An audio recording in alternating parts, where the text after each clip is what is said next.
Thank you, Chairman and honorable members of the House Judiciary Committee. The irrationality of a thing is not an argument against its existence. It's merely a condition of it. Friedrich Nietzsche. Very, very important quote. In the context of that quote, the thing is all of the anti-Second Amendment legislation before you tonight.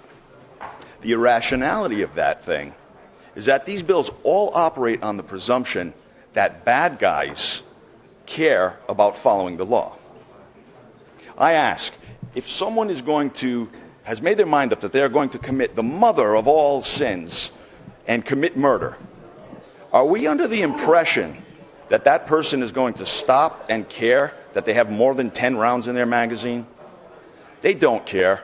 By their very definition, they're bad guys. They're lawbreakers.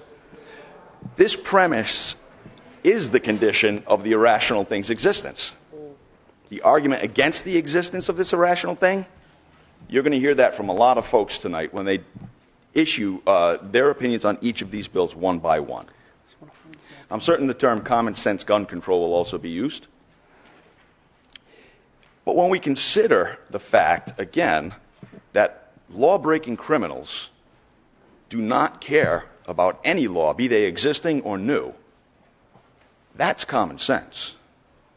So that absolutely eliminates the argument, whichever they may be behind these bills, and unmasks them as what they are: anti-Second Amendment, anti-constitutional bills.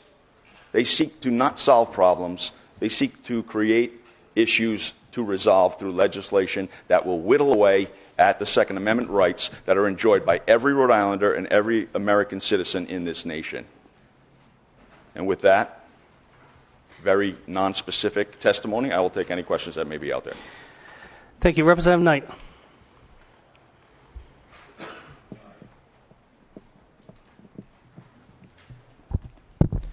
Thank you, Chip Andale. I appreciate your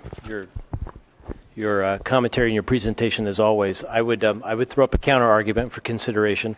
I would say that a lot of the bills that we see tonight seek to restrict the flow of firearms and the instrumentalities that are used for firearms in commerce, and to place reasonable regulations on who can own and use firearms, just like we have reasonable regulations on almost all the other amendments in the Bill of Rights.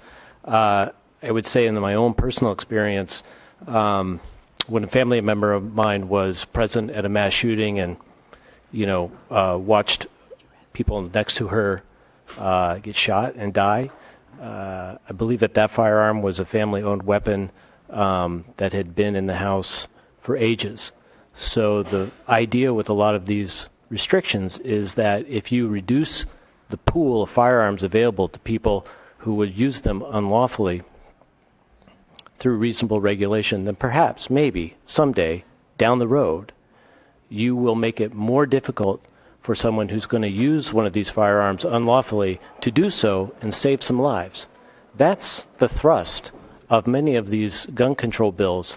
They seek to coexist with the Second Amendment, and I would say that's the alternative point of view to your presentation. Certainly, I would counter or rebut that with heroin is completely illegal, but yet the demand for it in the criminal element that uses it is still there, and people still get their hands on it, and they always will. That's prohibition. It doesn't work. It's been proven throughout history that prohibition does not work. So whittling away on rights under the guise of attempting to prevent crime is disingenuous at best, because only bad guys who break the laws commit the crimes. Law-abiding gun owners should not have to suffer for the ill will of bad guys who will break the law no matter how many we pass. So to take your very cogent and rational counterpoint to its extreme and using prohibition, such as heroin or alcohol back in the 20s, we know that doesn't work. So that pool will never shrink. Guns come over the Mexican border all the time. Guns come through the Canadian border all the time. They're ubiquitous. And respectfully, if we follow your point to its logical end, we would do nothing to control anything, because at the end of the day we would throw up our hands and say, it's not going to work, so why try? There has to be a common ground middle on this issue. for us to agree upon so that we can reduce the public health threat presented by unlawful firearms use and still respect the rights of Second Amendment, still respect the rights of all of us who have a Second Amendment right to bear arms. It's an interesting discussion tonight. Thank you. And as a side note, I anticipated that you would not only be the first, but potentially the only person to interact. So I do appreciate that. Thank you. Thank you very much. Thank you. Any other questions for Representative Chip Andale? Representative Roberts. Are you of the opinion, with Rhode Island being having the toughest firearm laws, not the toughest, but eighth toughest in the country? Sure. I'm sorry. Are you of the opinion that we have enough laws, we just need to strengthen the ones we have? Actually, Rep, I am of the opinion that, yes, we are, and it depends on which scale you use. We're either the fourth or fifth safest, or the seventh or eighth safest in the U.S., or most strict, rather. I would say that, no, we don't need to change those provisions in any way. This state has demonstrated through its history that these issues are not a problem. There's never been a concealed weapons holder committing a crime on school grounds. There's never been Columbine, the worst school shooting, was done with no firearm used in that shooting was done with a greater capacity than 10 rounds. They were all sub-10 round magazines. So these bills are not seeking to address real problems. My suggestion would be, and a thorough analysis was done in 2013 of all the laws, of all the gun charges that were brought up against citizens in the state of Rhode Island, and by the time their cases were disposed of, over 78% of them were either pled out or completely dismissed altogether. So I would say we don't have a problem with not enough laws. I would say we have a problem with not enforcing the laws that we have on the books. Okay, that was my question. Very good. Thank you. Representative Knight.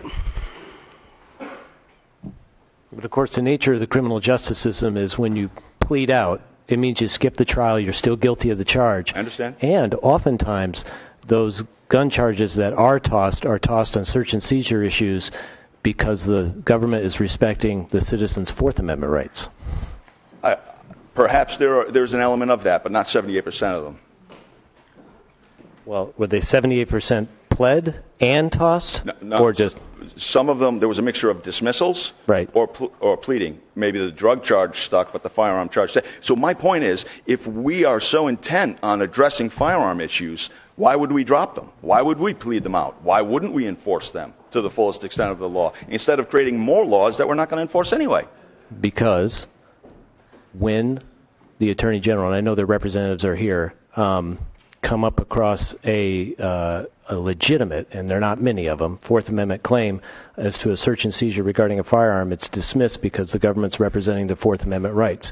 In the criminal justice system, well over, I think the stat is like 96-97% of the cases do end up in a plea or dismissal. So calling out the rate of pleas and dismissals as to this specific group of crimes is somewhat disingenuous, because we have a system of pleas and trials are the exception, and dismissals out of all the outcomes of a criminal justice case, and there's really only three. It's either dismissal or a plea or a trial. The very, very, very, very significant minority of those three outcomes are dismissals. You're a defense attorney, so I will concede that that does occur, but I will not concede the point that I stand behind, that we need to enforce all of our firearm laws. You'll get no argument from me on that. Thank you. Anything further for Representative Chip Andale? Thank you, Representative. Folks.